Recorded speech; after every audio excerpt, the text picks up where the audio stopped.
द्रोणाचार्य पुरस्कार विजेता श्री राम फलमान देश के वो कोच हैं जिन्होंने अपनी पूरी जवानी कुश्ती कला के नाम कर दी।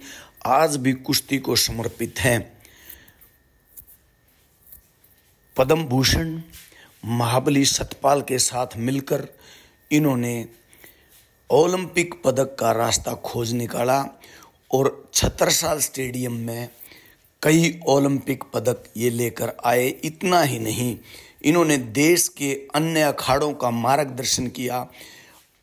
कई गुरु खलीफा कोचों को ये रास्ता दिखाया कि ओलंपिक पदक कैसे आ सकता है। इसी कड़ी में इनके साथ द्रोणाचार्य अवार्डी यशवीर जी, स्वर्गीय यशवीर जी ने भी कंधे से कंधा मिलाकर काम किया। जैसे मैंने बताया, मैं पहले 1988 लेकर के 2014 तक छत्रसाल स्टेडियम में था। वहाँ से बहुत अंतर्राष्ट्रीय पहलवान निकले, वहाँ से ओलंपिक चैंपियन भी निकले, वर्ल्ड चैंपियन भी निकले। जो हमारे बुजुर्ग खलीफा जो सारी उम्र बेचारे लगे रहे, उन्होंने बहुत मेहनत करी, लेकिन वो ओलंपिक मेडल नहीं ले पाए। लेकिन परमात्मा ने हमारी सुनी, हमें रिजल्ट दिया। तो 2014 के बाद मैं वहाँ से आकर के रिटायर्ड हो गया। फिर योगेश्वर दत्त ने ये 2017 में एकेडमी खोली। तो यही उद्देश्य लेकर, जो छत्रसाल स्टेडियम में हमारा उद्देश्य था अभी ओलंपिक चैंपियन बने, तो यही उद्देश्य लेकर के मैं यहाँ आया हूँ। यहाँ भी हमने छोटे छोटे बच्चे 10-10, 11-11, 12-12 साल के, जैसे अभी आपने हमारे देखे भी होंगे, छोटे छोटे बच्चे थे। तो इनमें से ही योगेश्वर सुशील बनेंगे और मेरा उद्देश्य है कि भाई ओलंपिक चैंपियन। हमारा जो उद्देश्य है वो ऊंचा है, लक्ष्य हमारा जो है ऊंचा है। छोटा लक्ष्य नहीं रखते, हम बड़ा लक्ष्य रखते हैं। तो मेरा यही मानना है कि छत्रसाल स्टेडियम की ही तर्ज पर हम यहाँ रहते हैं, यहाँ बच्चों को रखते हैं, वैसे ही ट्रेनिंग देते हैं। तो मेरा उद्देश्य यही है कि उसी तर्ज पर यहाँ से पहलवान निकले। 2017 में ये अकेडमी शुरू हुई थी। अभी हमारे बच्चे नेशनल लेवल पर के पोजीशन लेने शुरू हो गए हैं। अभी 2-3 लड़के हमारे पास नेशनल के मेडलिस्ट हैं।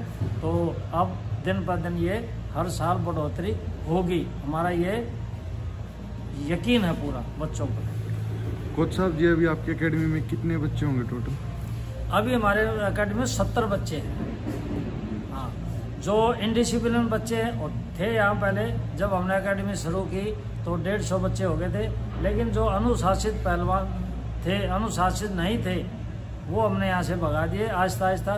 जो मेन जो हमारे अखाड़े का अनुशासन है वो है फोन ना रखना। फोन को हम एक दीमक मानते हैं पहलवानी में, खास तौर पर जो फोन रखता है समझो वो रोज घटेगा, बढ़ेगा नहीं। धन्यवाद जी। 1 मिनट। अब आपने अचीवमेंट के बारे में जैसे बात करी, तो अचीवमेंट अब ओलंपिक से लगा लो। ओलंपिक जैसे आप सबको मालूम है, ओलंपिक में तो सबसे पहले सुशील ने ब्रॉन्ज मेडल जीता, जो कि 1952 के बाद, खासाबाद जाधव के बाद सुशील ने 2008 में ये मेडल जीता था।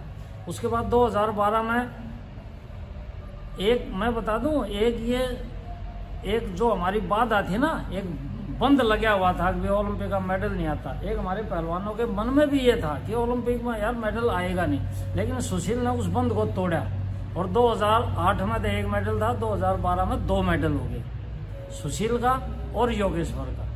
और इस बार तो देख लो रिकॉर्ड ही टूट गया। बजरंग ने भी, हमारा शिष्य है, उसने भी मेडल लिया। और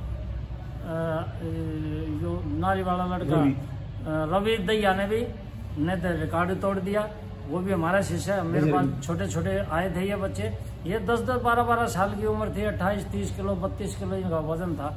लेकिन इन्होंने मेहनत इतनी की, इनका लक्ष्य ऊंचा था, हमारा भी लक्ष्य ऊंचा था, तो ये वहां तक पहुंचे। और एशियन चैंपियनशिप और एशियाड की तो लिस्ट बहुत लंबी है। योगेश्वर दत्त ने एशियाड में 27 साल के बाद मेडल जीता था। कभी करतार ने मेडल जीता था, उसके 27 साल के बाद गोल्ड योगेश्वर ने गोल्ड जीता। उससे पहले सतपाल पहलवान ने 1982 में गोल्ड जीता था। लेकिन ये हमारे पहलवानों की एक सोच थी कि ओलंपिक में, एशियाड में तो हमने जाना है, पार्टिसिपेट करना है, आना। लेकिन ये सोच अब हमारे पहलवानों की बदल गई है। और मैं ये बता दूं आपको, ये बड़ी खुशी की बात है कि अब पहलवानों की सोच पार्टिसिपेशन करने की नहीं है, अब उनकी सोच मेडल की है। अब Olympic, Asiad, Asian championship, Commonwealth की तो मतलब हमारी बहुत लंबी लिस्ट है।